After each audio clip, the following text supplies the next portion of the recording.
রেজা আহমদ রেজা আলহামদুলিল্লাহি রাব্বিল আলামিন ওয়াসসালাতু ওয়াসসালামু আলা সাইয়্যিদিল মুরসালিন আম্মা বা'দ ফাআউযু বিল্লাহি মিনাশ শাইতানির রাজীম বিসমিল্লাহির রহমানির রহিম আসসালাতু ওয়াসসালামু আলাইকা ইয়া রাসূলুল্লাহ ওয়া আলা আলিকা ওয়া আসহাবিকা ইয়া হাবিবাল্লাহ আসসালাতু ওয়াসসালামু আলাইকা ইয়া নবিয়াল্লাহ ওয়া আলা আলিকা ওয়া আসহাবিকা ইয়া নূরাল্লাহ।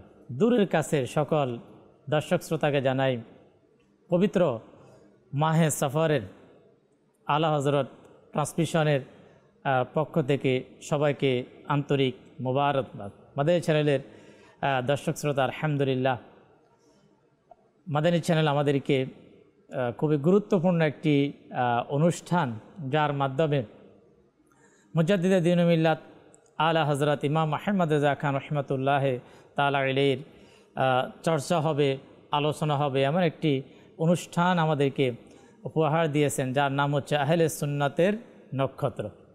আর আহলে সুন্নাতের নক্ষত্র হচ্ছেন আলা হযরত ইমাম আহলে সুন্নাত মুজাদ্দিদে দ্বীন মিল্লাত শাহ ইমাম আহমদ রেজা খান রহমতুল্লাহ তাআলা আলাইহি।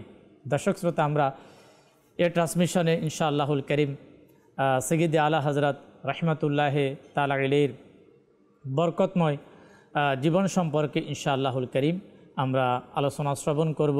আল্লাহ তাবারক ওয়া তাআলার দয়া বিভিন্ন দিক নিয়ে ইনশাআল্লাহুল করিম মুবাল্লিগে দাওয়াত ইসলামী থেকে আমরা আলোচনা শ্রবণ করব। দর্শক, আলোচ্য বিষয় থাকবে, আরও কিছু থাকবে, আর তা হচ্ছে সেই মহান ওলিয়ে কামিল আলা হযরত ইমাম আহলে সুন্নাত মুজাদ্দিদে দ্বীন মিল্লাত শাহ ইমাম আহমদ রেজা খান রহমতুল্লাহ তাআলা আলাইহির জীবনী থেকেও আলোচনা হবে। তা আলোচ্য বিষয় হচ্ছে ইলমে দ্বীনের ফজিলত ও আলা হযরত। ইনশাআল্লাহুল করিম দর্শক শ্রোতা, আমরা প্রোগ্রামের শুরু থেকে শেষ পর্যন্ত থাকব। যারা সোশ্যাল মিডিয়াতে মাদানী চ্যানেল বাংলাতে অংশগ্রহণ করার সৌভাগ্য হচ্ছে, আমাদের প্রোগ্রামকে আপনারা বেশি পরিমাণে ইনশাআল্লাহুল করিম শেয়ার করবেন। শেয়ার করার মাধ্যমে ইনশাআল্লাহুল করিম ইলমে দ্বীনের প্রসার হবে, প্রসারণ হবে। আল্লাহ তাবারক ওয়া তাআলা আমাদেরকে আজকের এই প্রোগ্রামে এবং আলা হযরতের এই ট্রান্সমিশনে আমাদেরকে মাদানী চ্যানেলের সঙ্গে থাকার তৌফিক দান করুন। তো দর্শক, আমরা প্রোগ্রামে আলোচনাতে যাওয়ার পূর্বে আমরা আমাদের প্রিয় নবী রসুল করিম রউফুর রহিম সাল্লাল্লাহু তাআলা আলাইহি ওয়াসাল্লামের প্রতি দুরূদ শরীফ পাঠ করার ফজিলত বারাকাত সম্পর্কে ইনশাআল্লাহুল করিম আমরা জানব। ইনশাআল্লাহ দুরূদ শরীফ পাঠ করার আগ্রহ, উৎসাহ আমাদের মাঝে সৃষ্টি হবে। নবী রহমত শফি উম্মত মুস্তফা জানে রহমত সাল্লাল্লাহু তাআলা আলাইহি ওয়াসাল্লাম এর ফরমানে আলিশান, যে ব্যক্তি প্রতিদিন সকাল এবং সন্ধ্যা তিনবার দুরূদ শরীফ পাঠ করবে, আল্লাহ তাবারক ওয়া তাআলা ওই ব্যক্তির ওই দিন এবং ওই রাতের গুনাহ মাফ করে দেবেন। আলহামদুলিল্লাহ, দুরূদ শরীফ পাঠ করা কত বড় সৌভাগ্যের বিষয়ে। দুরূদের বারাকাতে আল্লাহ তাবারক ওয়া তাআলা আমাদের গুনাহগুলোকে মোচন করবেন, আমাদের গুনাহগুলো আল্লাহ তাআলার পক্ষ থেকে মাফ হবে। গুনাহকে মাফ করিয়ে নেওয়ার আলহামদুলিল্লাহ একটা মাধ্যম হচ্ছে দুরূদ শরীফ। সাল্লু আলাল হাবিব সাল্লাল্লাহু তাআলা আলা মুহাম্মদ সাল্লাল্লাহু তাআলা আলাইহি ওয়াসাল্লাম। দর্শক, আমরা যাব আলোচনার দিকে। দুজন মুবাল্লিগে দাওয়াত ইসলামী আলহামদুলিল্লাহ আমাদের সাথে মৌলানা কলিম মাদানী আলহামদুলিল্লাহ উনি আমাদের সাথে রয়েছেন। মোহাম্মদ শাব্বির আত্তারি আমাদের সাথে আজকের প্রোগ্রামে আমরা ইলমে দ্বীন, যে ইসলামের কত গুরুত্বপূর্ণ বিষয়, সাথে আলা হযরত ইনশাআল্লাহুল করিম আমরা শুনব। তো দর্শক, দেরি না করে আসুন আমরা ইলমে দ্বীনের ফজিলত ও আলা হযরত শুরুতে ইনশাআল্লাহ আমাদের কলিম মাদানী থেকে আলোচনা ইনশাআল্লাহ আমরা শ্রবণ করব। জি, বিসমিল্লাহির রহমানির রহিম। ইমরান ভাই, যেহেতু আলা হযরতের প্রোগ্রাম, তো এখানে বসার সাথে একটা শের মনে পড়ে গেল। জি, একটা উর্দুতে লেখা আছে, कसरे मीनारे रज़ा तो बुलंद काफ़ी है। हाँ, कसरे मीनारे रज़ा तो बुलंद काफ़ी है, तुम इसके जीने पर चढ़ के दिखला दो। फतवा रज़विया तो एक करामत है, तुम हदाये के बख्शिशी पढ़ के दिखला दो। সুবহানাল্লাহ, সুবহানাল্লাহ। এর অর্থ হচ্ছে যে আলা হযরত রহমতুল্লাহি তাআলা আলাইহির এলেম যেটা, জি কসরে মিনারে রাজা তো বুলন্দ কাফি। আলা হাজরাতের এলেমের যে প্রাসাদ, আর প্রাসাদের যে গম্বুজ জি আর গম্বুজের যে উচ্চতা, এটা সুবহানাল্লাহ, তো অনেক অনেক অনেক উঁচু। দূরের কথা। সেই প্রাসাদের যেটা একটা সিঁড়ি, জি सीढ़ी जो प्रथम ढाप, कसरे मीनारे रजा तो बुलंद काफ़ी है, तुम उसके जीने पर चढ़ के दिखला दो। আল্লাহ আল্লাহ আল্লাহ प्रासादेर ওই আল্লাহ, प्रथम सीढ़ी ধাপে তুমি उठे देखाओ। সুবহানাল্লাহ फतवा रज़विया तो एक करामत है, तुम हदाये के बख्शिश पढ़ के दिखला दो। সুবহানাল্লাহ, फतवा रज़विया तो एक करामत, তুমি হাদায়ে কে বখশিশ পড়ে বুঝে দেখিয়ে দাও। দেখো সুবহানাল্লাহ সুবহানাল্লাহ। আমরা যদি আলা হযরত রহমতুল্লাহি তাআলা আলাইহির ফতোয়া রাজবিয়া শরীফ দেখি, জি আর আমি কিনেছি আলহামদুলিল্লাহ, আমার বাসায় আছে, আমার লাইব্রেরি একটা অংশ, প্রায় 33 খণ্ড। সুবহানাল্লাহ সুবহানাল্লাহ। আর এর পেজ যদি আমরা হিসাব করি প্রায় 22,000 পেজ। আল্লাহ আল্লাহ আল্লাহ, 22,000 পৃষ্ঠা। আল্লাহ, আচ্ছা, প্রায় 6,000-এর চেয়ে বেশি ফতোয়া লিখিত, সুবহানাল্লাহ সুবহানাল্লাহ, আর 206টি বই তার সাথে সংযুক্ত। সুবহানাল্লাহ। তো যেহেতু এলেম, আজকে আলাদাতের এলেম আর এলেমের ফজিল সম্পর্কে আলোচনা হবে, তো এটা তো আমি একটু আলাদাভাবে একটু বলে দিলাম। ইলমে দ্বীনের ফজিলত সম্পর্কে যদি বলতে যাই, আমার ইমাম মুহাম্মদ রহমতুল্লাহি তাআলা আলাইহির ঘটনা মনে পড়ছে। জি ইমাম মুহাম্মদ রহমতুল্লাহি তাআলা আলাইহি হচ্ছেন ইমাম আজম রহমতুল্লাহি তাআলা আলাইহির শাগরিদ। জি ইনি একবার গেলেন ইমাম শাফিঈ রহমতুল্লাহি তাআলা আলাইহির বাসায়। জি, আর ইমাম শাফিঈ হচ্ছেন কি ইমাম মুহাম্মদের শাগরিদ, মানে ইমাম আবু হানিফার শাগরিদের শাগরিদ।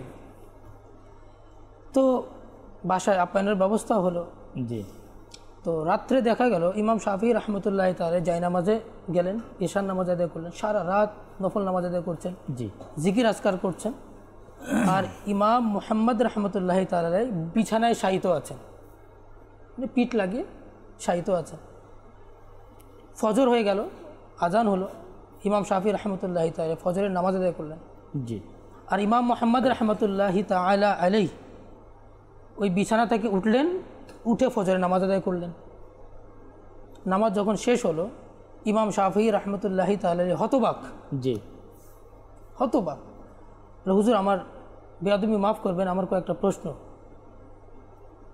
আমি সারা রাত এশার নামাজ আদায় করার পরে জিকির আজকার ইবাদতের মধ্যে আমি মগ্ন ছিলাম, মশগুল ছিলাম, তো অথচ আপনাকে আমি দেখলাম যে আপনি বিছানায় শায়িত আছেন, কোনো জিকির আজকার ইবাদত নফল নামাজ কোনো কিছু করেন নাই। জি, আর দ্বিতীয়ত আপনি ফজরের নামাজ উঠে আদায় করেছেন অথচ ওযু করেন নাই, কারণটা কি? আমাকে এই রহস্যটা একটু বলুন। ইমাম মুহাম্মদ রহমতুল্লাহি তাআলা বললেন, ইমাম শাফিঈ শোনো, তুমি সারা রাত ইবাদত করছিলে আর তোমার মনে হচ্ছিল যে আমি বিছানায় শায়িত ছিলাম। মূলত আমি বিছানায় শায়িত ছিলাম বাহ্যিকভাবে, কিন্তু আমি নিদ্রায় যাইনি। আমি সারা রাত কুরআন হাদিস গবেষণা করে 1000 মাসআলা ইস্তেমবাত করেছি। আল্লাহ আল্লাহ আল্লাহ, 1000 মাসআলা বের করেছি। তো আমি যে 1000 মাসআলা বের করেছি, এটা আমার জন্য উপকারজনক এবং উম্মতে মুহাম্মাদির জন্য উপকারজনক। সুবহানাল্লাহ। আর তুমি যে সারা রাত ইবাদত করেছো, সেটা শুধুমাত্র তোমাকে কি দেবে? উপকার দেবে, উম্মতের জন্য ফায়দা নেই। তো আমি নিজের জন্য উপকারের কাজ করেছি এবং উম্মতের জন্য উপকারের কাজ করেছি। সুবহানাল্লাহ সুবহানাল্লাহ, আল্লাহু আকবার। মাদানী চ্যানেলের দর্শক শ্রোতা দেখুন যে আমাদের ইমাম যারা যারা ইসলামী শরীয়তের, যাদের বদৌলতে, যাদের অক্লান্ত পরিশ্রম চেষ্টার বদৌলতে, রিসার্চ গবেষণার কারণে আজও পর্যন্ত আলহামদুলিল্লাহ ইলমের এক প্রকার ফোয়ারা আমরা বলতে পারি, যেটা আজও আমাদের মাঝে ওলামা ইকরামের মাধ্যমে আস্তে আস্তে সেই জিনিসটা আলহামদুলিল্লাহ আমাদের মাঝে। আমরা যদি দেখি মাদানী চ্যানেলের দর্শক শ্রোতা, পৃথিবীতে যত ওলামা, যারা বড় থেকে বড় ওলামা, সেটা শরীয়তের হোক, ইলমে তরিকতের হোক, মাযহাবের ইমাম হোক, আর আলহামদুলিল্লাহ তাদের সবচাইতে যে জিনিসটা আকর্ষণীয় ছিল, যেটা মানুষের জন্য সবচাইতে শিক্ষণীয়, সেটা ছিল ইলম। আর আলা হযরত ইমামে আহলে সুন্নাত মুজাদ্দিদে দ্বীন মিল্লাহ শাহ ইমাম আহমদ রাজা খান রহমতুল্লাহ তাআলা আলাইহি, ওই সকল মহান ব্যক্তিদের মধ্যে একজন। যে আজকে যেমন আমাদের ইলমে দ্বীনের ফজিলত আলোচ্য বিষয়, সাথে হচ্ছে আলা হজরত। আলা হজরত রহমতুল্লাহ তাআলা আলাইহি যদি আমরা শুরুর দেখি, একবারে ফার্স্ট যে একটি বাচ্চা যখন সে ইলম অর্জন করে তার প্রাথমিক পর্যায়ে, এই প্রাথমিক পর্যায় থেকে কিন্তু আলা হজরতের এমন কিছু আলামত, এমন কিছু নমুনা তিনি দেখিয়েছেন, তখন থেকেই সবাই বুঝতেন, জানতেন যে আলা হজরত রহমতুল্লাহ তাআলা আলাইহি তিনি অনেক বড় আলিম হবেন।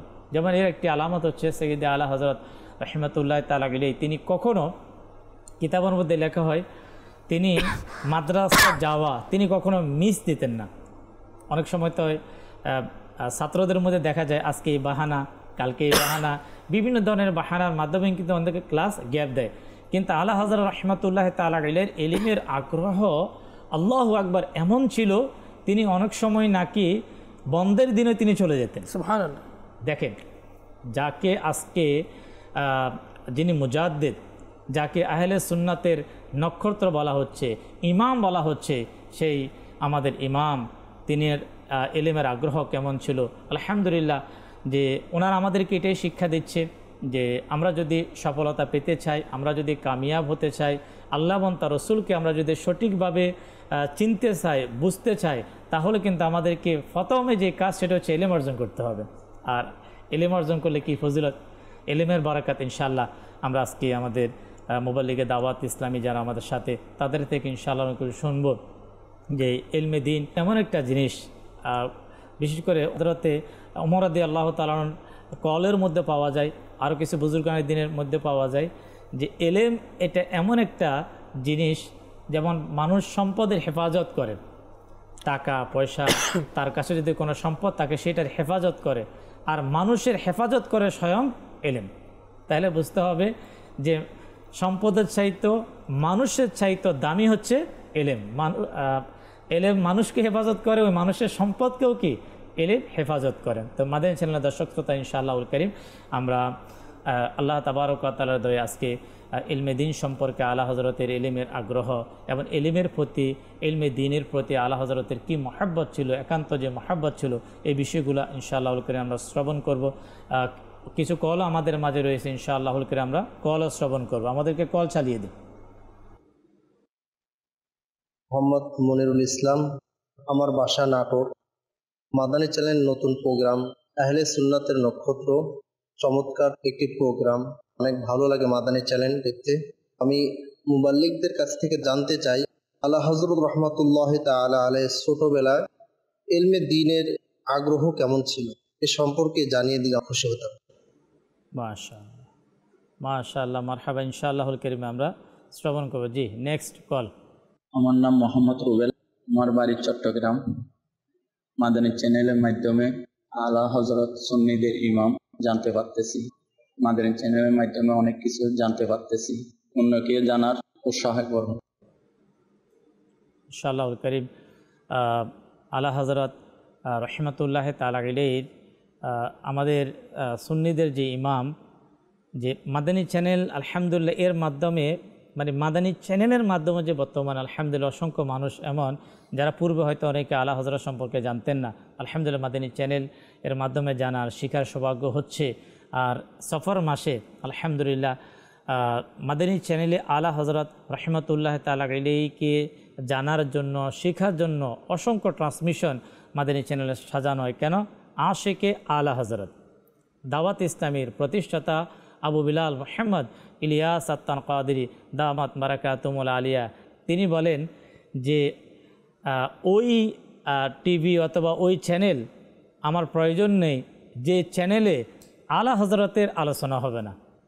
দেখুন, দাওয়াত ইসলামের প্রতিষ্ঠাতা আশিকে আলা হযরত আমির আহলুস সুন্নাহ, তিনি আলা হযরতকে কেমন ফলো করেন, কেমন মানেন। আর কিতাবের মধ্যে লেখা আছে যারা সঠিক দলের দিশারি হবে, তারা পূর্বের যিনি মুজাদ্দিদ হবে তাকে পরিপূর্ণতার সাথে কি করবে? ফলো করবে, মহাব্বত করবে, তার আকীদা আমল অনুযায়ী জীবনযাপন করবে। আলহামদুলিল্লাহ আমরা দেখতে পাই যে আলা হযরত রহমাতুল্লাহি তাআলা আলাইহিকে বর্তমান শতাব্দীতে পুরা পৃথিবীতে যিনি প্রচার করে যাচ্ছে, আলা হযরতকে মেনে যাচ্ছে, আলা হযরতের উপর চলার চেষ্টা করছে এবং মানুষকে চালানোর জন্য চেষ্টা চালিয়ে যাচ্ছেন, তিনি হচ্ছেন দাওয়াত ইসলামীর প্রতিষ্ঠাতা আবু বিলাল মোহাম্মদ ইলিয়াস আত্তান কাদেরি দামাত বারাকাতুমুল আলিয়া। ইনশাআল্লাহুল করিম দর্শক আপনাদের কলকেও আমরা শামিল করার চেষ্টা করব। ইতিমধ্যে অনেকেই সোশ্যাল মিডিয়ার মাধ্যমে মাদানী চ্যানেল বাংলাতে অনেকে যুক্ত হয়েছেন, মাশাআল্লাহ মোবারকবাদ। আপনার সঙ্গেই থাকুন এবং আমাদের প্রোগ্রামকে ইনশাআল্লাহুল করিম শেয়ার করার চেষ্টা করুন। আলোচনাতে যাবো ইনশাআল্লাহ। শাব্বির ভাই থেকে আমরা শুনবো। জি। রব্বিল আলামিন ওয়াসসালাতু ওয়াসসালামু আলা সাইয়্যিদিল আমবিয়া ওয়াল মুরসালিন আম্মা বা'দ ফাআউযু বিল্লাহি মিনাশ শাইতানির রাজিম বিসমিল্লাহির রহমানির রহিম। ইমরান ভাই, ইলমে দ্বীনের ফজিলত, আরেক দিকে আলা হযরতের ইলম।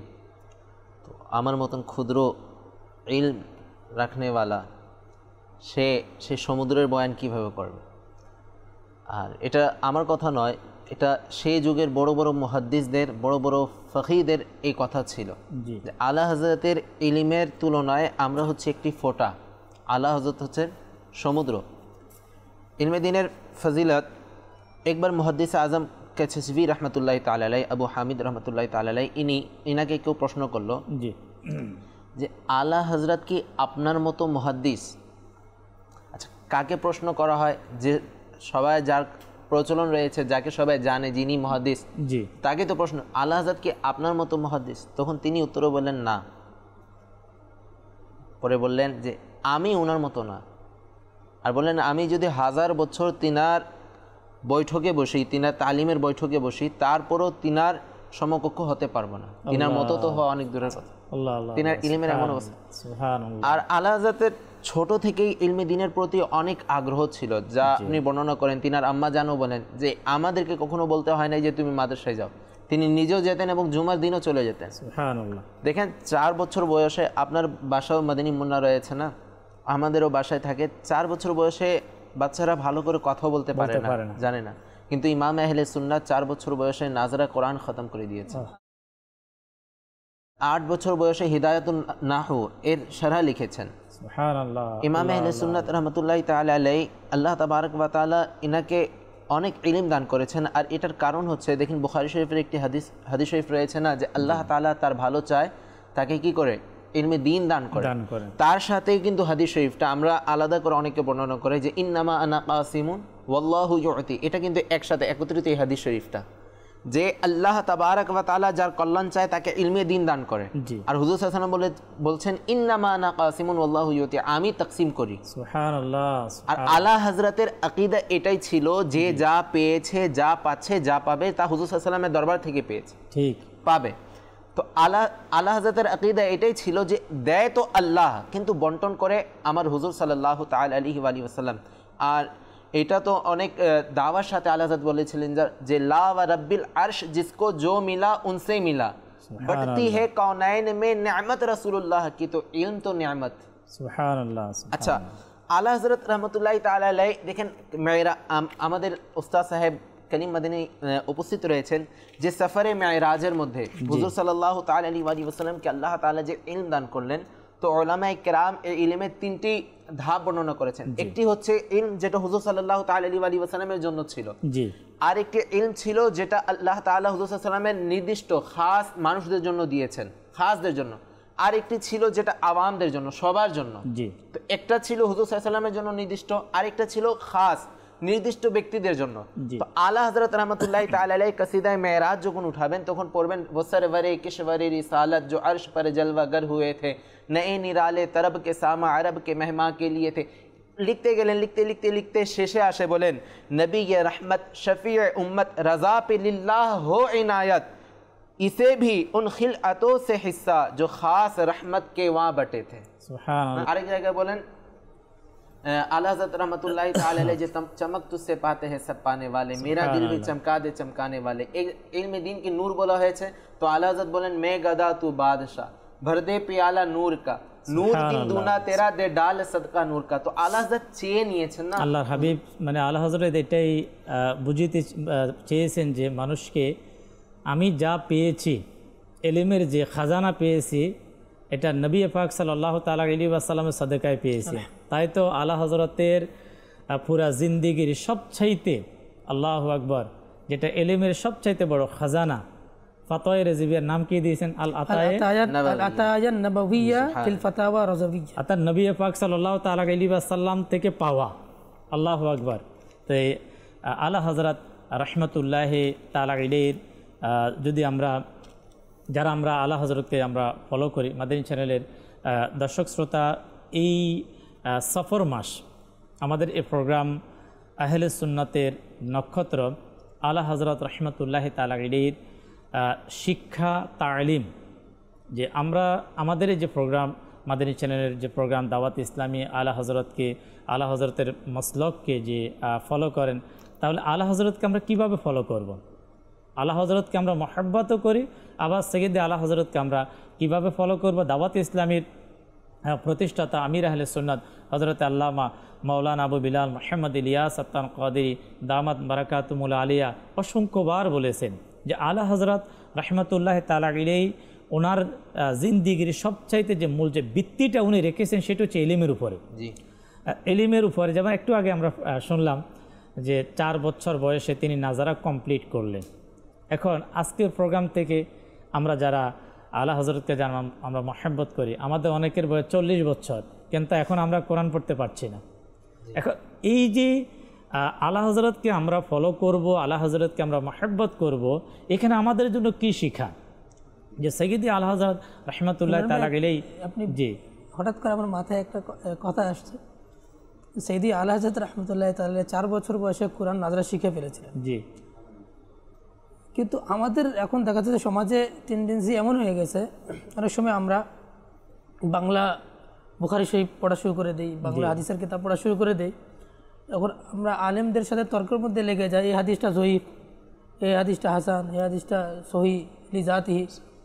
তো কিন্তু দেখা যায় যে কোরআন শরীফও এখনও শুদ্ধভাবে পড়া শিখে নেয়, মাদানী কায়দা পর্যন্ত এখনও। আচ্ছা, অনেক সময় কালিম মাদানী ভাই অনেক সময় অনেক বড় বড় লেকচারও তারা দিচ্ছে, কিন্তু দেখা যাচ্ছে যে তাদের যে আরবি যে ফার্স্ট যেটা ফরজ ছিল, যে জিনিসটা আলা হযরত 4 বছর বয়সে কমপ্লিট করলেন।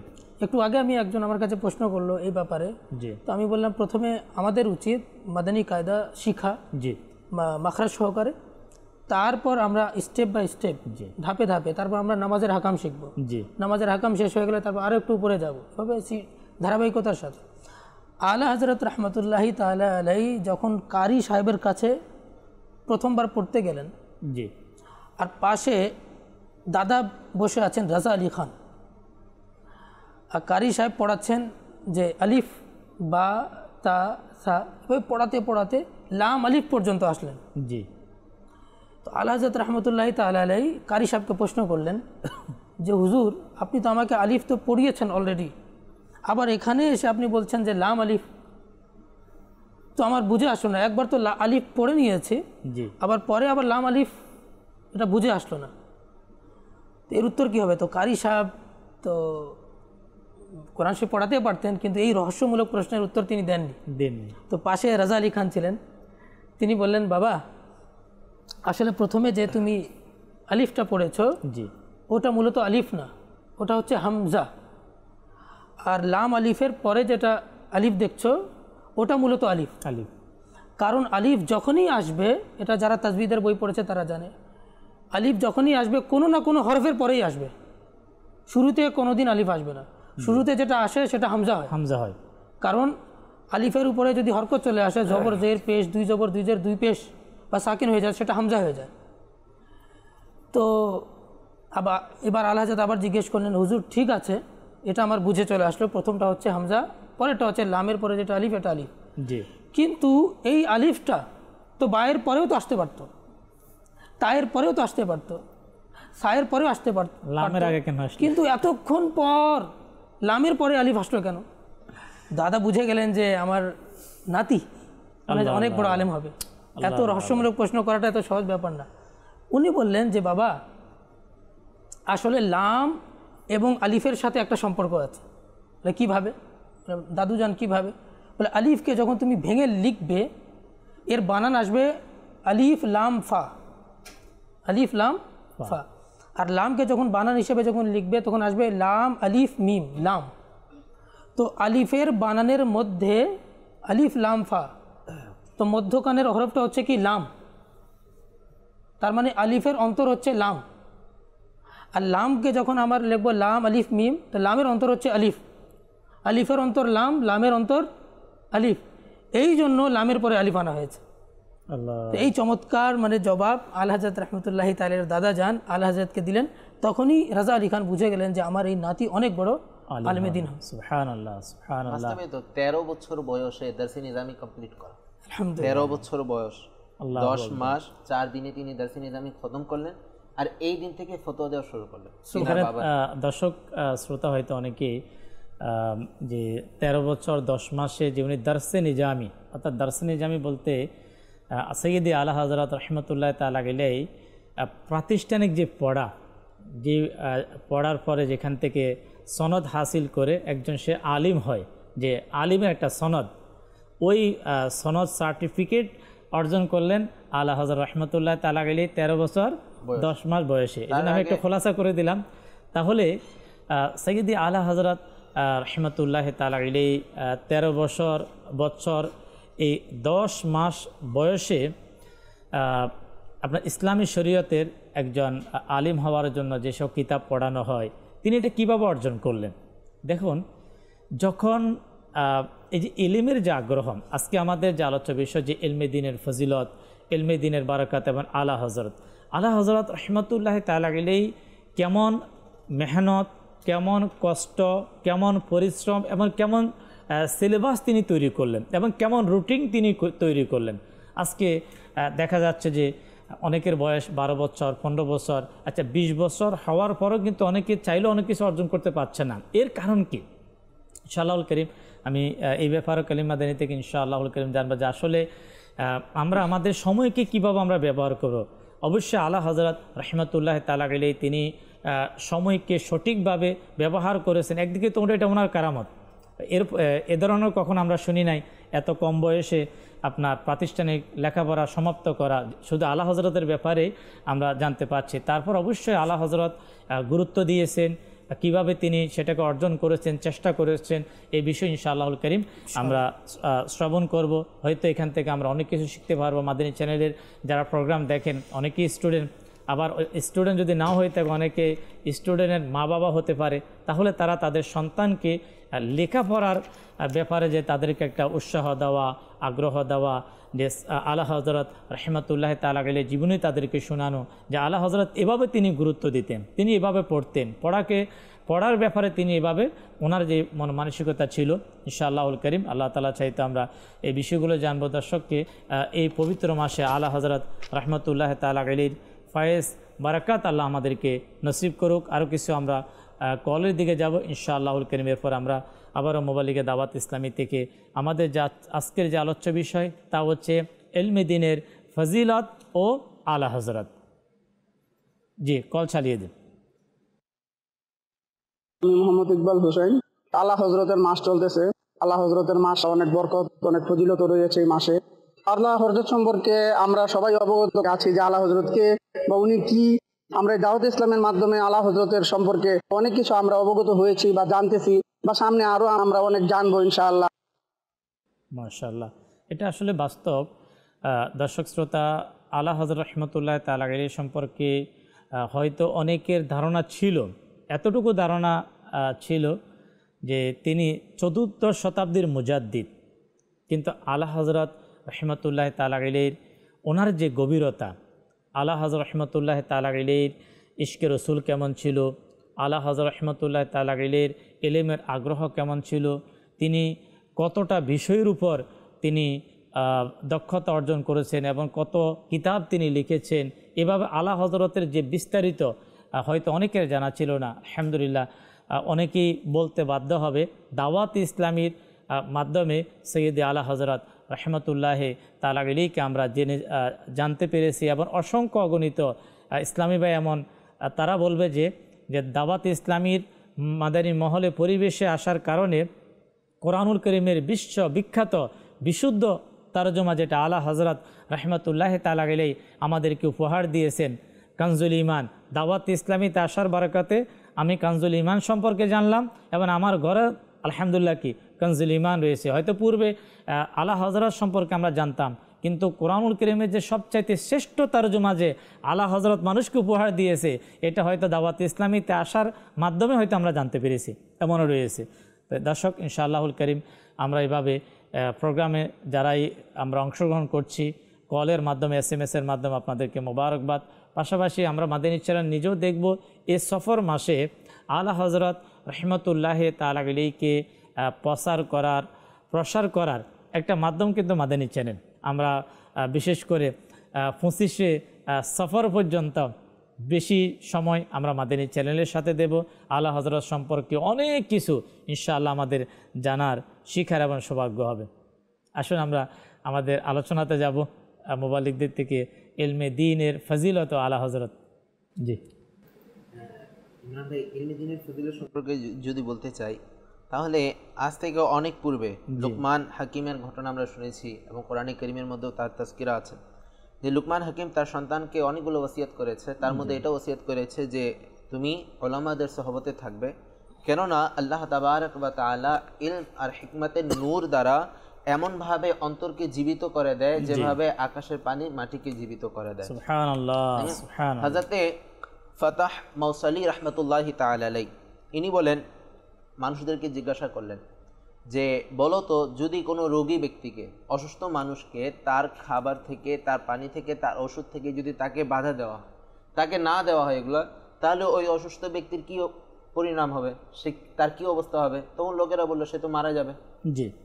তো তিনি বললেন ঠিক এমনই অবস্থা হবে তার অন্তরের, যদি সে অন্তরকে 3 দিন পর্যন্ত কোন ইলম আর হিকমত থেকে যদি দূরে রাখে, তাহলে তার অন্তর মরে যাবে। ইলমে দ্বীন অর্জন করার আগ্রহ তো অনেক আমাদের ভিতরে থাকা উচিত। দেখেন ইমামে আহলে সুন্নাতের ভিতরে কেমন ইলমে দ্বীন অর্জন করার আগ্রহ ছিল, যে তিনি জানতে পারলেন যে তিনার নামের সাথে হাফিজ লাগানো হয়, অথচ তিনি হাফিজে কোরআন ছিলেন না।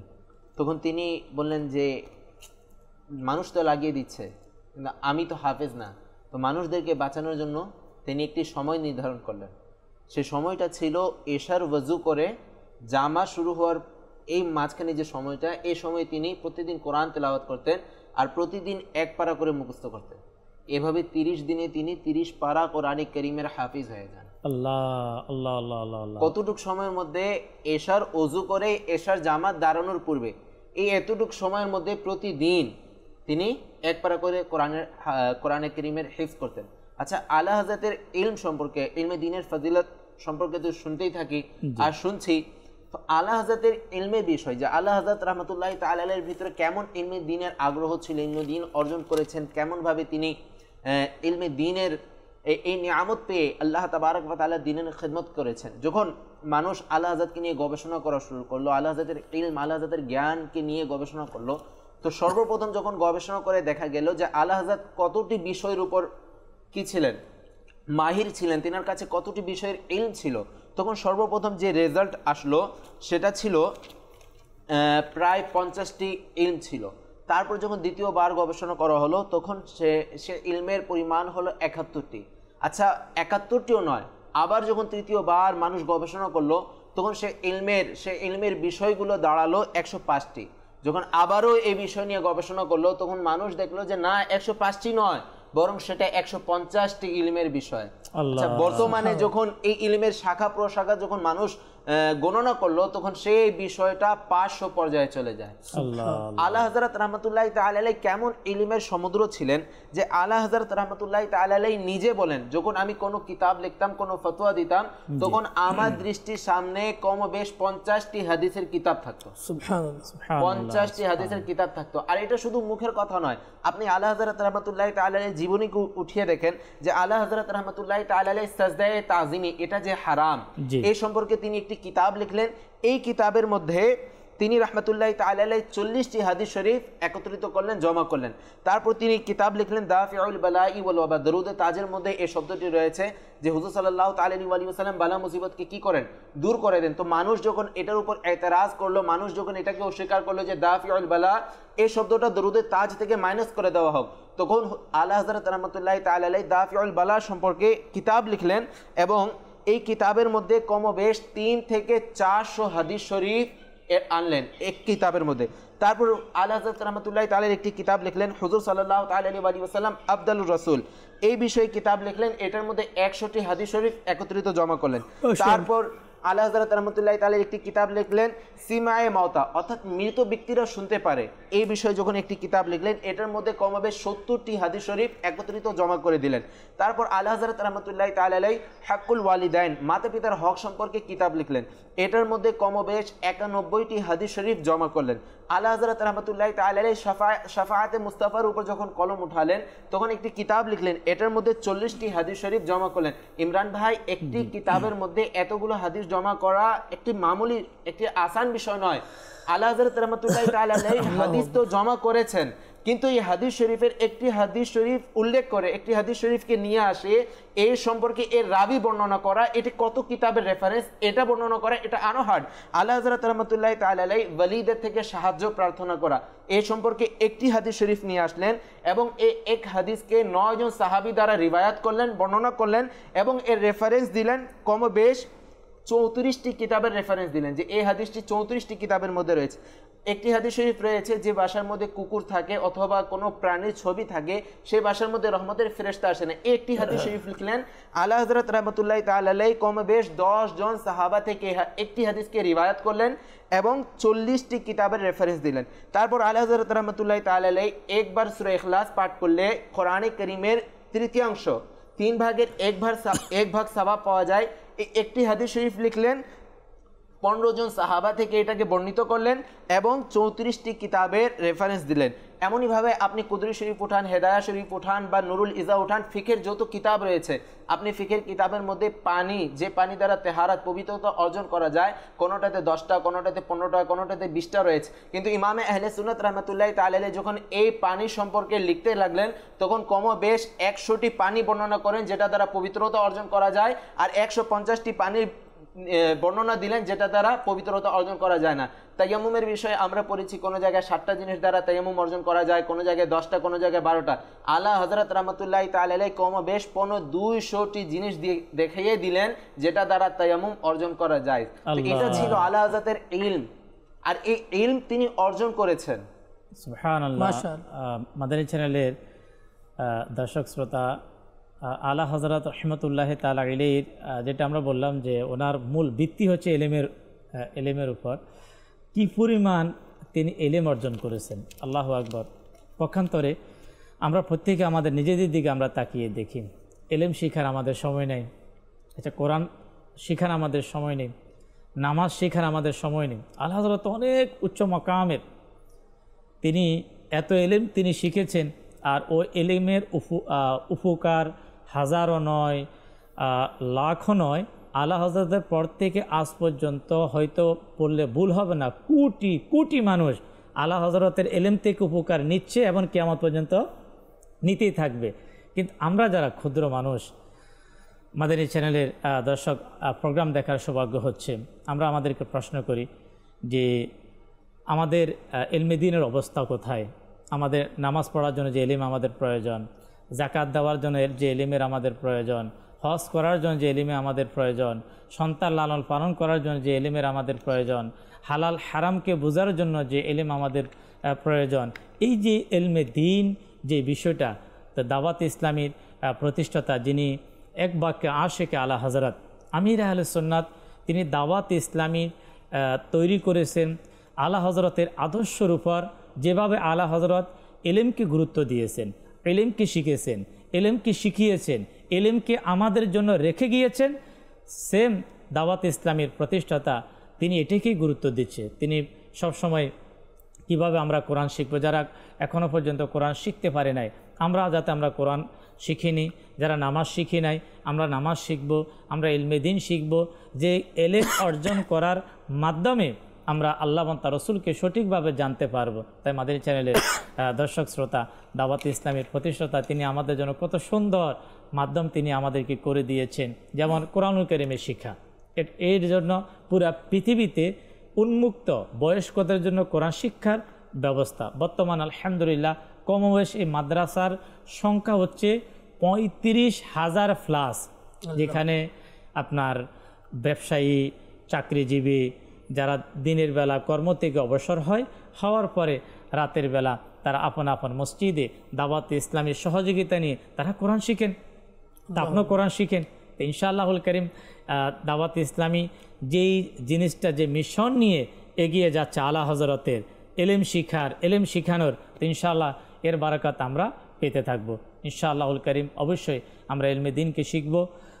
অনেকে আমাদেরকে কিছু কমেন্টস করেছেন, আমরা মাদানী চ্যানেল বাংলা মধ্যে এক ইসলামী ভাই লিখেছেন, আলহামদুলিল্লাহ দাওয়াত ইসলামীর মহলে আসার পর থেকে আমার আলা হজরতের ব্যাপারে অনেক কিছু শিখেছি এবং কানজুল ঈমান আমার বাড়িতে রয়েছে। আলহামদুলিল্লাহ, অসংখ্য অগণিত এই কানজুল ঈমান থেকে কোরআনুল করিমের বিশুদ্ধ জ্ঞান, যে সঠিক তরজমা, যে তরজমার মধ্যে আল্লাহ তাবারক ওয়া তাআলা যে শান যেভাবে মানা উচিত ওইভাবে আলা হজরত লিখেছেন।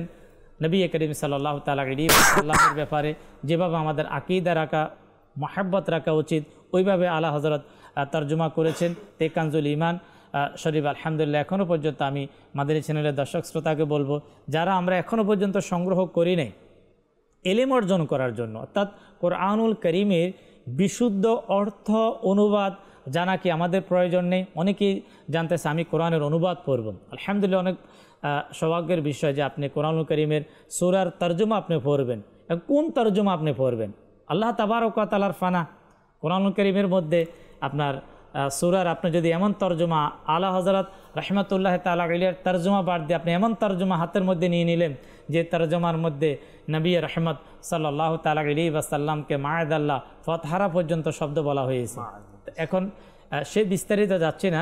আলা হযরত রাহমাতুল্লাহ তাআলা আলাইহি যখন আপনি তর্জমা আপনি পড়বেন, কোরআনের যে সঠিক অনুবাদ এর জ্ঞান যদি আমরা অর্জন করতে চাই, তাহলে আলা হযরত যে আমাদেরকে উপহার দিয়েছেন সেটা হচ্ছে কানজুল ঈমান। মাদানী চ্যানেলের দর্শকদেরকে একটি কথা বলি, যেটা আসলে অবাক করে দেয় যে আলা হযরতের ইলম কেমন ছিল। মুসান্নিফে বাহারে শরিয়ত সম্ভবত মুফতি আমজাদ আলী আজমি রহমতুল্লাহ তাআলা আলাইহি আলা হযরতকে রিকোয়েস্ট করেছিলেন এটার বিষয়, তো তিনি সময় নির্ধারণ করেছিলেন তিনার কাইলুল্লাহর সময়, অর্থাৎ দুপুরে খাবার খেয়ে যে আরামের সময় থাকে, আলা হযরত শুয়ে থাকতেন, আলা হযরত তর্জমা বলতেন আর ইনি লিখতেন। তো এইভাবে আজ এটা পুরো বিশ্বব্যাপী এই তর্জমায়ে কোরআন নিজের ফয়জান জারি রেখেছে। সুবহানাল্লাহ, সুবহানাল্লাহ। তো মাদানী চ্যানেলের দর্শক শ্রোতা, আমরা আজকের প্রোগ্রামে ইনশাআল্লাহুল কারীম প্রতিদিনই আমাদের নিয়ত হচ্ছে যে আমরা প্রোগ্রামের মধ্যে সৈয়দে আলা হযরত রাহমাতুল্লাহ তাআলা আলাইহির 4টি বাণী ইনশাআল্লাহুল কারীম আমরা শুনবো, জানবো, শিখবো প্রতিদিন। যে আলা হযরত রাহমাতুল্লাহ তাআলা আলাইহি বিভিন্ন বিষয়ে তিনি ওই সময় যে ওনার যে মালফুজাত, বিশেষ করে ফতোয়া রাজিবিয়া শরীফের বিভিন্ন স্থানের মধ্যে বিভিন্ন বিষয়ের দিক নির্দেশনা দিয়েছেন। তো ইনশাআল্লাহুল কারীম আজও দর্শক শ্রোতা আসুন আমরা আলা হযরত রাহমাতুল্লাহ তাআলা আলাইহির 4টি বাণী ইনশাআল্লাহুল কারীম আমরা শ্রবণ করব, শুনব আর চেষ্টা করব এর উপর আমরা আমল করারও ইনশাআল্লাহুল কারীম আমরা চেষ্টা করব। আল্লাহ তাবারক ওয়া তাআলা আমাদেরকে আলা হযরত রাহমাতুল্লাহ তাআলা আলাইহির যে বাণীসমূহ শিখার, জানার, এর উপর আমল করার তৌফিক দান করুক। প্রথম নম্বর, আলা হযরত রাহমাতুল্লাহ তাআলা আলাইহির আজকের যে বাণী তা হচ্ছে, এই শব্দ কেউ যদি উচ্চারণ করে মৌলবীরা কি জানে, মানে আলিমকে উদ্দেশ্য করে মৌলবীরা কি জানে, এতে অবশ্যই ওলামাদেরকে অপমান করা হয় এবং ওলামায়ে দ্বীনের উপর অপমান করা হচ্ছে কুফর। নাম্বার 2, আলিমে দ্বীনের যার জ্ঞানের প্রতি তার শহরের মানুষের চাহিদা রয়েছে, একজন আলিমে দ্বীন তার এমন এলেম, তার এলাকার মানুষের চাহিদা তার উপর, তার হিজরত করা নাজায়েজ, মানে সে হিজরত করবে না সেখান থেকে। হিজরত দূরের বিষয়, ওলামারা তার দীর্ঘ সফরের অনুমতি দেয় না, সে হিজরত তো করবে না, ওই আলিম সে যাতে করে বেশি দূরও সফরে না যায়, কেন তার এলাকার চাহিদা সবচাইতে বেশি। 3 নাম্বার, উলামায়ে শরীয়তের প্রয়োজনীয়তা প্রত্যেক মুসলমানের প্রয়োজন। তরিকতে কদম যারা রেখেছে তাদের জন্য আরও বেশি প্রয়োজন, যারা ইসলামী শরীয়তের ওলামা যারা, তাদের খুবই প্রয়োজন প্রত্যেক মানুষের। নাম্বার 4, সাধারণ লোকেরা কখনো কিতাব থেকে আহকাম বের করার ক্ষমতা রাখে না, হাজারো স্থানে ভুল করবে এবং কি বুঝতে কি বুঝে নেবে, তাই এটাই নির্ধারিত যে জনসাধারণ বর্তমানে জ্ঞানী ও দ্বীনের আঁচল আঁকড়িয়ে ধরবে, অর্থাৎ ওলামাদেরকে। আরেকটি আমরা শুনিনি, অজ্ঞদের থেকে ফতোয়া নেওয়া হারাম। যারা জ্ঞান রাখে না, আল্লাহ তাবারক ওয়া তাআলার ফানা, বর্তমান ওই যুগ চলে এসেছে। কখনো ইলমে শরীয়তের লেখাপড়া করে নাই, এমনও জানা যায় সে কখনো মাদ্রাসায় যায় নাই, কোনো হক কোনো ওলামার সোহবতে যায় নাই, কিতাব পড়ে নাই। প্রতিনিয়ত বর্তমান ভয় করা উচিত। আলহামদুলিল্লাহ, আমি আপনাদেরকে বলবো, দাওয়াত ইসলামীর দারুল ইফতাহ আহলে সুন্নাত, আমাদের ওলামা যারা, মুফতি একরাম যারা দরস নিজামি করে, তারপরে ইফতা কমপ্লিট করে, এরপর দীর্ঘ কয়েক বছর আপনার মাসআলা মাসাইল ফাতোয়া গবেষণা করে, বড় মুফতিদের সাথে থাকার পরে, অনেক রিসার্চ করার পরে তারপরও যখন ওনারা ফতোয়া দেন, মাসআলা বয়ান করেন, অনেক সতর্কতার সাথে করে থাকেন। তাই আমি দর্শক শ্রোতাকে বলবো যে আমরা ওই সকল ব্যক্তিদের থেকে আমরা নিজেদেরকে হেফাজত রাখব। যারা এলেম রাখে না, আমরা তাদের কাছে কেন আমরা ফতোয়ার জন্য যাব? আমরা ওই সকল ওলামায়ে আহলে সুন্নাত, যারা আহলে সুন্নাত ওয়াল জামাতের আকীদার, বিশেষ করে আমি বলবো দারুল ইফতাহ আহলে সুন্নাত, দাওয়াত ইসলামের যে ফতোয়া যে বিভাগ রয়েছে, সেখানে আলহামদুলিল্লাহ আল্লাহ তাবারক ওয়া তাআলা অনেক বড় বড় মুফতি একরাম আলহামদুলিল্লাহ দাওয়াত ইসলামীর রয়েছে। আমরা তাদের থেকে বিভিন্ন বিষয়ে আমরা বিভিন্ন মাধ্যমে, মেলের মাধ্যমে হোক, বিভিন্ন মাধ্যমে আমরা চাইলে আমাদের শরীর যে সকল মাসআলাগুলো আমাদের প্রয়োজন তা আমরা সংগ্রহ করতে পারি। তা দর্শক শ্রোতা, আজকে যেভাবে আমরা আলা হযরত রাহমাতুল্লাহি তাআলা আলাইহি 4-5টি বাণী আমরা শ্রবণ করলাম, এভাবে ইনশাআল্লাহুল কারীম প্রতিদিন প্রোগ্রামে আমরা সৈয়দে আলা হযরত রাহমাতুল্লাহি তাআলা আলাইহি বিভিন্ন বিষয়ে তিনি যে সকল ইরশাদ তিনি করেছেন, যে সকল বাণীগুলো তিনি দিয়েছেন, ইনশাআল্লাহুল কারীম এই বিষয়গুলো আমরা আমাদের এই প্রোগ্রামে ইনশাআল্লাহুল কারীম জানবো, শিখবো। আল্লাহ তাবারক ওয়া তাআলা আলা হযরতের কথাগুলোকে, যোগের মুজাদ্দিদ যিনি, ওনার এই কথাগুলোকে মেনে নিয়ে ওই মোতাবেক আল্লাহ আমাদেরকে সলাত তৌফিক দিক। সময় আস্তে আস্তে পুরিয়ে আসছে, কালিম মাদানী ভাইয়ের কাছে যাবো ইনশাআল্লাহ। প্রথমে যখন অডিও কল শুনেছিলেন জি, যে ইলমে দিন এর ব্যাপারে কিছু একটা প্রশ্ন ছিল, মানে ছোটবেলায় কেমন আগ্রহ ছিল, ইলমের আগ্রহ? ইলমে দিন মূলত উলামা একরাম বলেছেন যে ইলম কাসবের মাধ্যমে অর্জন করতে হয়, জি, অর্থাৎ পরিশ্রমের মাধ্যমে। কেউ যদি মনে করে যে আমি বসে থাকবো আর নিজে নিজে ইলম চলে আসবে, এটা কোনোদিন সম্ভব না। কাউকে না কাউকে উস্তাদ বানাতে হবে, শিক্ষক বানাতে হবে, তার কাছে গিয়ে শিখতে হবে, তখনই মানুষ ইলম অর্জন করতে পারে। জি, তবে অনেক ক্ষেত্রে দেখা যায় আল্লাহ তাআলার পক্ষ থেকে ইলম দেওয়া হয়, এই ইলমকে বলা হয় ইলমে লাদুন্নি। জি, এটা আবার সবার ক্ষেত্রে প্রযোজ্য না, সবাইকে ইলম কাসবের মাধ্যমে অর্জন করতে হবে। দারসে নিজামির মধ্যে একটা বই পড়ানো হয়, আকাইদে নাসাফিয়া। জি, আর এর সরা হচ্ছে নিবরাস, আর এর লেখক হচ্ছে আল্লামা আব্দুল আজিজ পারহারভি রহমতুল্লাহি তাআলা আলাইহি। তো আমি কোনো এক জায়গায় মাকালা পড়ছিলাম, ওখানে লেখা ছিল যে আল্লামা পারহারভি রহমতুল্লাহি তাআলা আলাইহির প্রায় 280 প্রকারের ইলম ছিল। আল্লাহ! অথচ তিনি কোনো মাদ্রাসায় পড়েন নাই, এটা আল্লাহ তাআলার পক্ষ থেকে তাকে দান করা হয়েছে। এখনও যারা দারসে জামি পড়ছে, আকাইদে নাসফিয়ার সরা, নিবরাস ওরা পড়ে, আরবি দেখবেন, আরবি লেখা আছে, কিন্তু আল্লাহ তাআলার পক্ষ থেকে তিনি পেয়েছিলেন। সুবহানাল্লাহ। তো আলা হযরতের ক্ষেত্রে কাসাবিও ছিল, লাদুন্নিও ছিল, দুটাই ছিল। আল্লাহ তাআলা মেহনতের, আলা হযরত রাহমাতুল্লাহ তাআলা পরিশ্রমের মাধ্যমে ইলম অর্জন করেছেন, সাথে সাথে আল্লাহ রাসূলের পক্ষ থেকেও ছিল, আল্লাহর পক্ষ থেকেও ছিল। যে একবার তিনি যোগ বিয়োগ গুণ ভাগ শিখছিলেন, জি, মানে ম্যাথের দিকে একটু মনোনিবেশ ছিল। তো তার বাবা এসে বলেন, নাকি আলী খান, যে বাবা তুমি যোগ বিয়োগ গুণ ভাগ শিখে রাখো, বাকি এলেম তোমাকে আল্লাহ তাআলার পক্ষ থেকে দিয়ে দেওয়া হবে।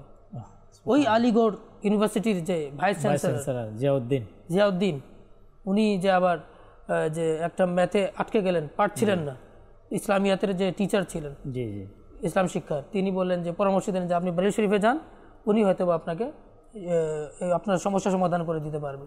উনি অবাক ছিলেন, যেটা কিভাবে সম্ভব, আমি এত বড় পণ্ডিত, আমি এই ভারতের মধ্যে সবচেয়ে বড় ম্যাথের আমি টিচার, আমি পারছি না, তিনি কীভাবে পারবেন? তিনি যখন গেলেন আলা হযরত রাহমাতুল্লাহ শুনলেন, সাথে সাথে কী করলেন, ম্যাথ করে দিলেন।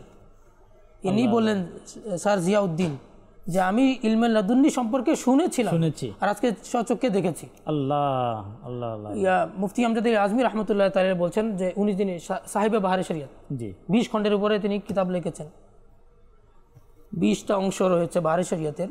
তিনি বলছেন যে আমরা যখন কোনো মাসআলায় আটকে যেতাম, আলা হযরত রহমতুল্লাহি তাআলার কাছে যেতাম। তিনি বলছেন যে আলা হযরত রহমতুল্লাহি তাআলার যে মুখস্থ বিদ্যা ছিল এমন প্রখর থাকার পরও যে ফাতাওয়া আলমগিরিকে আলা হযরত রহমতুল্লাহি তাআলা আলাইহি 55 বার পড়েছিলেন। আল্লাহ 55 বার। যদি মনে করে হিসাব করেন, যদি 4000 পেজও যদি হয়, 4000 পেজও যদি হয় বা 3000 পেজও যদি হয়, 3000কে যদি 50 দিয়ে যদি গুণ করেন কত হবে? কতবার পড়েছেন? আল্লাহ আল্লাহ আল্লাহ। আলা হযরত রহমতুল্লাহি তাআলা যখন একবার মুহাদ্দিসে সুরতি রহমতুল্লাহি তাআলার কাছে ওনার বাসায় গেলেন, মেহমান হিসেবে গেলেন। তো ওনার কাছে গিয়েছিলেন, মূলত উদ্দেশ্য ছিল একটা কিতাব ফাতাওয়াল হামদিয়া, 2 খণ্ডের উপর এটা সম্বলিত। ওনার আলা হযরতের কাছে ছিল না, তো ওনার কাছে বললেন যে আপনার কাছে থাকলে আমাকে দিয়েন, আমি এটা পড়ব। তো উনি আনতে গেলেন বই, আর মুহাদ্দিসে সুরতি রহমতুল্লাহি তাআলা বললেন যে হুজুর আমার কাছে কিন্তু একটাই নুসখা আছে, আর আপনি এটা মানে খুব গুরুত্ব সহকারে রাখবেন, নিজের কাছে হেফাজতে রাখবেন যেন হারিয়ে না যায়। জি জি। এই কথোপকথনেই বৃষ্টি শুরু হয়ে গেল। তো আলা হযরত রহমতুল্লাহি তাআলাকে মুহাদ্দিসে সুরতি বলেন, হুজুর আপনি এক কাজ করেন, আপনি আজ রাত এখানেই আপনি আরাম করেন, বিশ্রাম নেন, কাল সকালে আপনি চলে যান।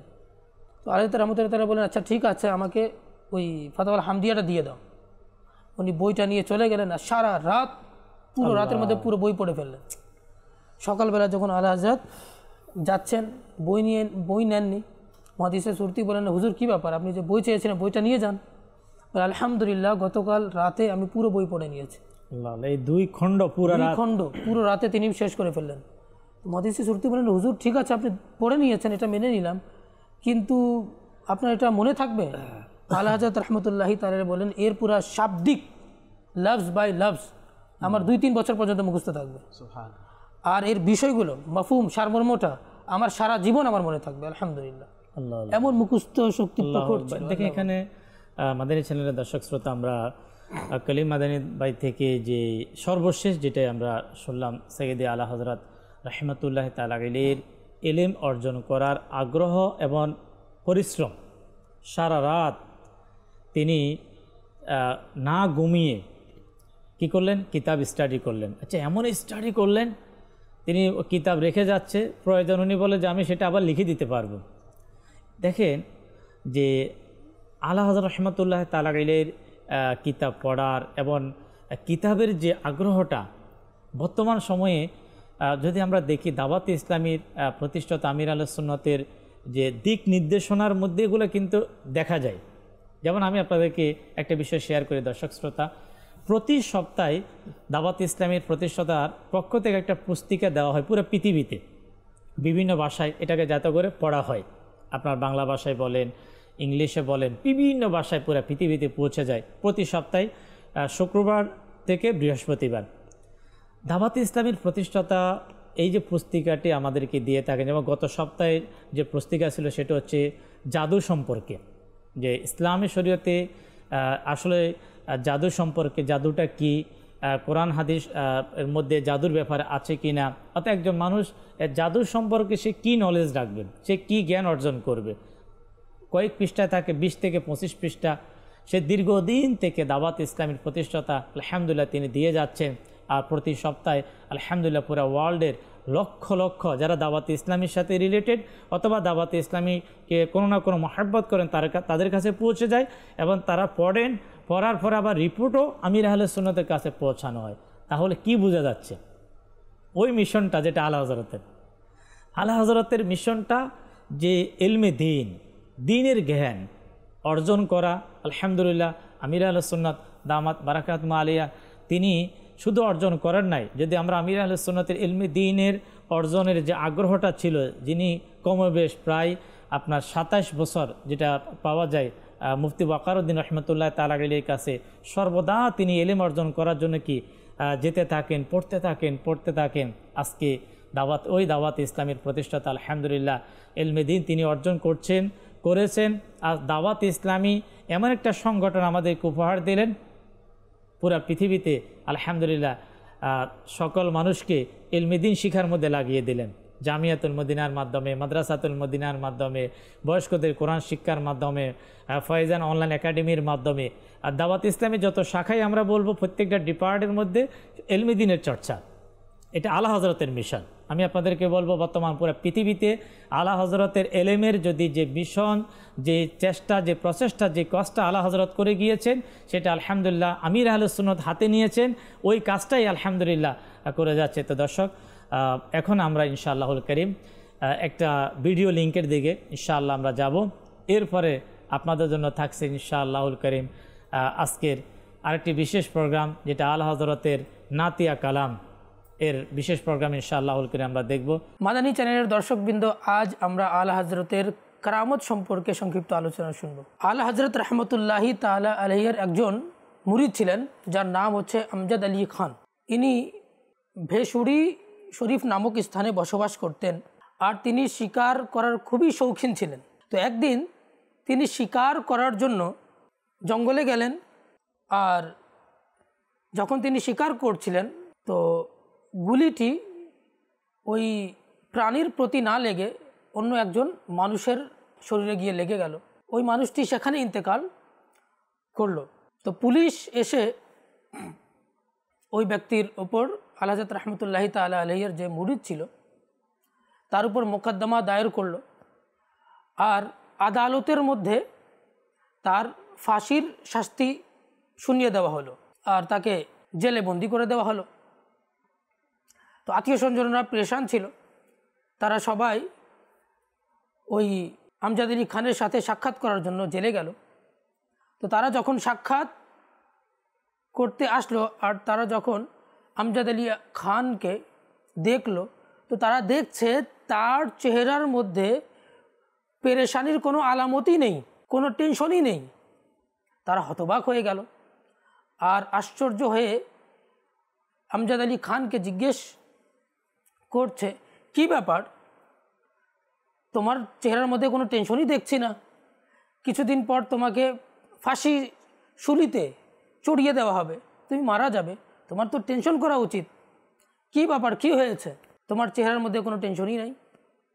তো আমজাদ আলী খান বললেন, আলা হযরত রাহমাতুল্লাহি তাআলা আলাইহি আমার স্বপ্নে এসেছেন, আর স্বপ্নে এসে বললেন যে তোমার কিছুই হবে না। তো এই জন্য আমার তার প্রতি ভরসা আছে যে আমার কিছুই হবে না। পরদিন তার মা আবার সাক্ষাৎ করতে এলেন। মা তার মহাব্বতে, তার ভালোবাসায় কান্নাকাটি করছে যে হায় আমার ছেলের ফাঁসি হয়ে যাবে। যখন মা আমজাদ আলী খানের সাথে, তার সন্তানের সাথে সাক্ষাৎ করতে এলেন, তার মাও দেখলেন যে তার চেহারার মধ্যে কোনো পেরেশানির কোনো আলামতই নেই।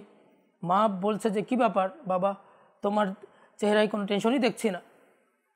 তো আমজাদ আলী খান বললেন যে মা তুমি চিন্তা করো না, আগামীকাল আমি তোমার সাথে নাস্তা করব। মা শুনে আরও হতবাক। মা তো একেবারেই যে বিশ্বাস চলে আসছে মায়ের যে আমার ছেলের কালকে ফাঁসি হয়ে যাবে, ফাঁসি ছুরিতে চড়িয়ে দেওয়া হবে।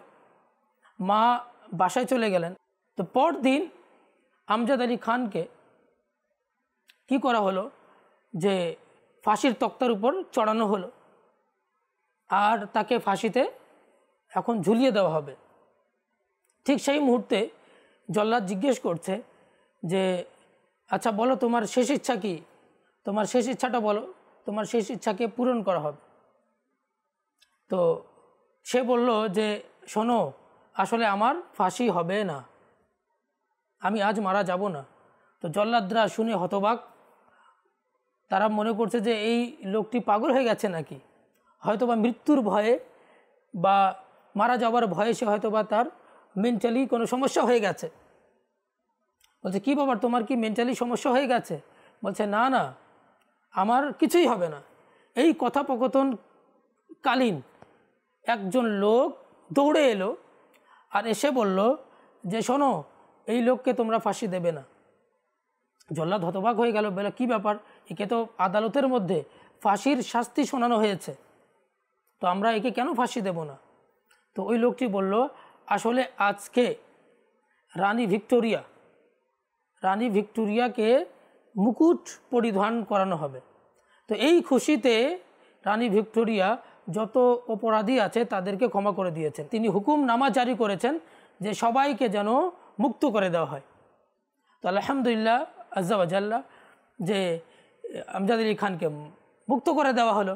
আর তিনি খুশি খুশি যখন বাসায় ফিরে আসলেন, তো বাসায় এসে দেখলেন যে ওখানে তো লোকদের সমাগম, সবাই তার মানে লাশ নেওয়ার ব্যস্ততায় তারা ব্যতিব্যস্ত আছে।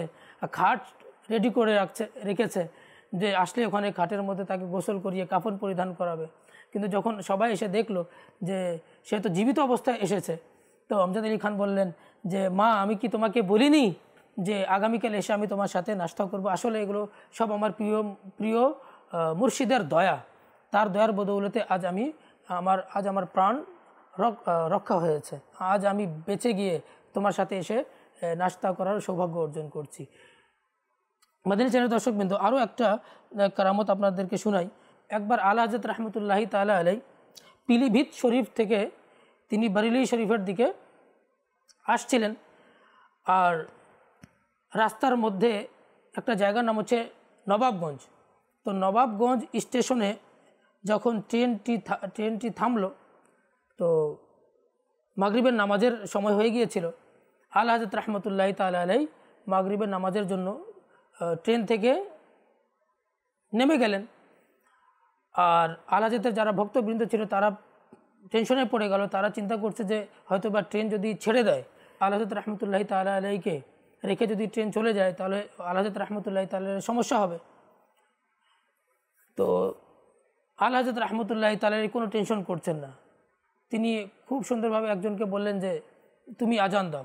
তিনি আজানের ব্যবস্থা করলেন। আজানের পরে ইকামত হলো, মাগরিবের নামাজ হলো, আর এদিক পতাকা উড়িয়ে দেওয়া হয়েছে। আর যখনই ড্রাইভার ট্রেন চালাতে যাচ্ছে, ট্রেন স্টার্ট দিয়েছে, কিন্তু ট্রেন আর সামনে এগুচ্ছে না। অনেক চেষ্টা করলো। ড্রাইভার মনে করলো যে ইঞ্জিনে হয়তোবা জ্যাম লেগেছে, কিন্তু সে পরীক্ষা নিরীক্ষা করার পর দেখলো যে না, ইঞ্জিনে তো জ্যাম লাগেনি।